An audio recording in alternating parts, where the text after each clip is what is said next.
The stars above the alien world shimmered like scattered diamonds across the ink-black sky. Amid the rocky plains of Corinth, a battle had just subsided, leaving echoes of fire and the metallic scent of blood hanging in the air. The alien princess, Elara, knelt beside her fallen guard, her silver eyes wide with a mixture of fear and awe.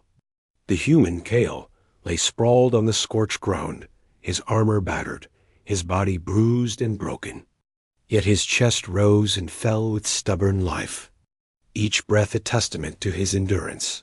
Kale had taken every blow meant for her, shielding the princess from the relentless strikes of the marauders who had invaded her world.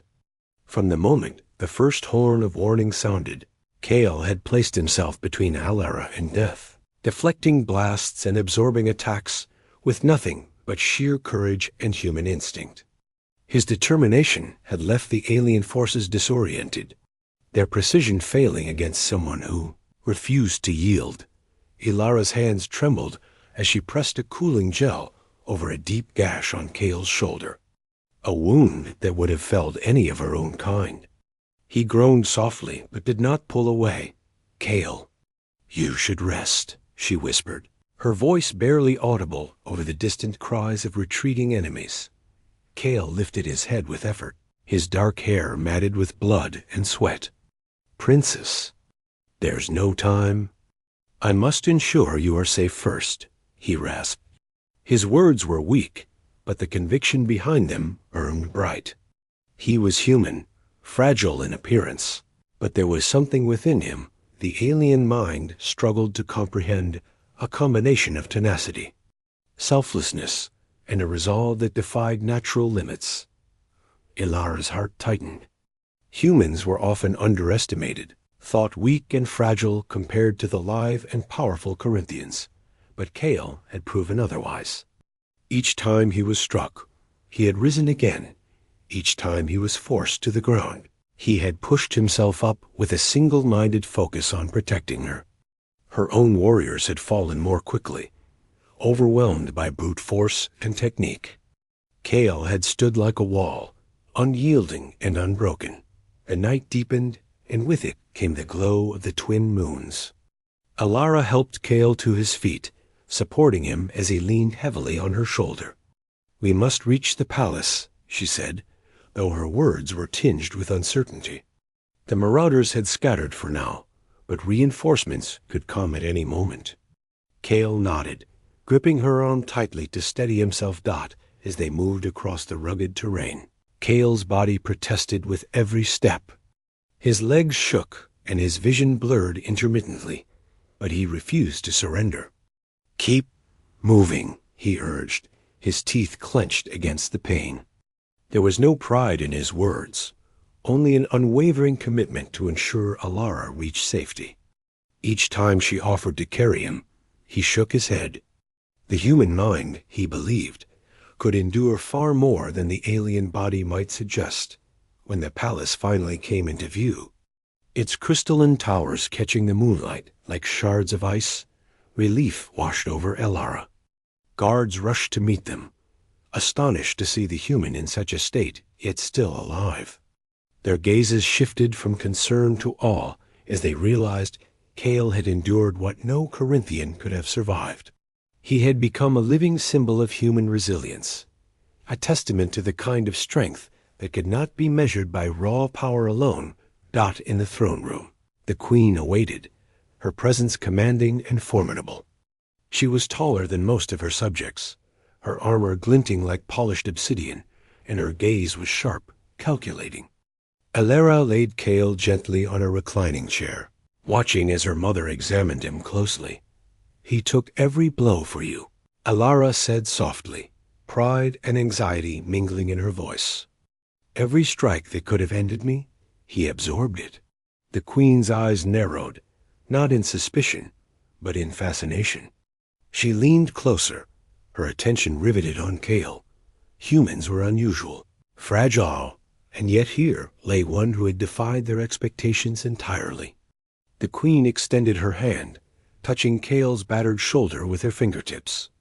Energy seemed to hum faintly under her skin, assessing the depth of his wounds, the essence of his endurance. "You are remarkable," she murmured, "not just for your courage, but for the very nature of your being. Corinthians have strength, agility, and instincts honed over millennia. Yet you endure what we cannot. You rise when we would fall." Kale stirred, blinking up at her. "Your Majesty, I am. Nothing extraordinary. I only did what any human would do." His voice was hoarse, yet calm, as if he could not conceive of the idea that his actions were extraordinary. The Queen regarded him with a weight that silenced the room. "You are human, yes. But in your resolve, in your tenacity, in your willingness to sacrifice yourself for another, you embody something more. Something our people have rarely seen. You are the essence of what we might call human far yonder.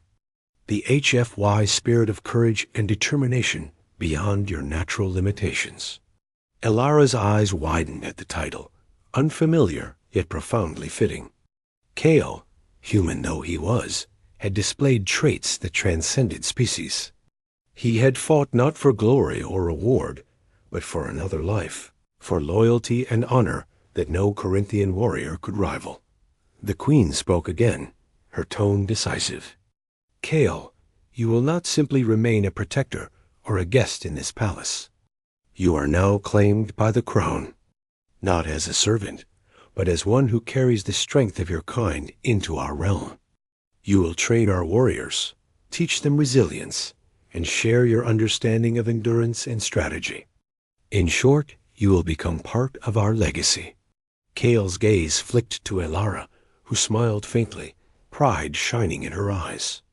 The thought of being bound to the palace, to serve the Queen, was daunting, but he felt a strange sense of purpose settling in. Humans were often underestimated, but here, on an alien world, he would have the opportunity to demonstrate what humanity could achieve when will and heart aligned out over the following weeks. Kale adjusted to life within the palace walls. His injuries healed slowly, but the Queen's advanced medics, aided by his own understanding of human recovery and stamina, managed to restore him to full strength. He trained with Elara and the palace warriors, demonstrating human tactics that emphasized endurance, adaptability, and ingenuity over sheer force. The palace itself was a marvel of alien engineering. Crystalline towers housed archives of knowledge, laboratories for advanced technologies, and training halls that defied terrestrial architecture. Kale found himself fascinated by the complexity of Corinthian society. Yet he never lost sight of the principles that had allowed him to survive on the battlefield: resilience, quick thinking, and an unwavering commitment to those he protected. Elara, now fully recovered, often trained alongside him. She marveled at his methods, which seemed at odds with the elegance and aggression of Corinthian combat. Humans relied on unpredictability, on improvisation, and on enduring what would break others. Each day she grew more impressed, more certain that Kale was unlike any being she had ever known. One evening, as the twin moons rose over the horizon, Kale and Elara sat on the balcony of the palace. The wind carried a faint hum of energy, the subtle vibration of a world alive with both technology and ancient magic.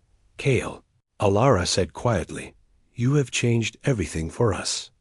The warriors, the court. Even my mother sees what we always suspected, that humans are capable of more than we ever imagined."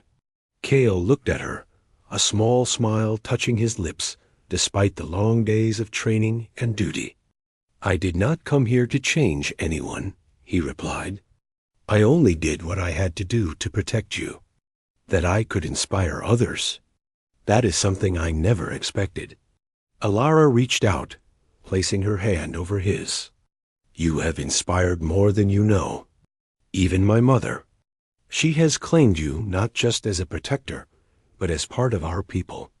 She sees your spirit, Kale. She sees the very essence of humanity at its finest."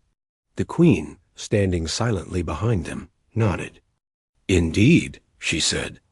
Humans are fragile, yes, but their hearts, their resolve, and their loyalty are unmatched. Kale, you are a bridge between worlds. Through you, we understand that true strength is not measured solely by physical prowess, but by the spirit that refuses to break. In the weeks that followed, Kale became a symbol within the palace. Young warriors trained under his guidance, adopting techniques that emphasized strategy, resilience, and determination. The princes often watched him, noting how his human perspective brought fresh solutions to long-standing challenges. Yet Kale remained humble, his focus never straying from the principles that had carried him through the battle. He trained, he protected, and he endured not for recognition, but because it was the only path he knew. And in doing so, he had become more than a mere human on an alien world. He had become a testament to the HFY spirit, a living proof that courage, willpower, and honor could transcend species, cultures, and worlds. When new threats arose from the outer territories, Kale faced them not as a simple human, but as a warrior whose resolve inspired a legion. He stood on the battlefield alongside Corinthians and other allies, taking blows, devising strategies, and demonstrating that the human capacity for endurance and ingenuity could rival the finest alien combatants. Ilara watched him from the command platform, her pride mingling with awe. Her human protector, once just a guardian, had become a cornerstone of their defenses, a symbol of unity between worlds, and a living example of how strength of spirit could alter the course of history.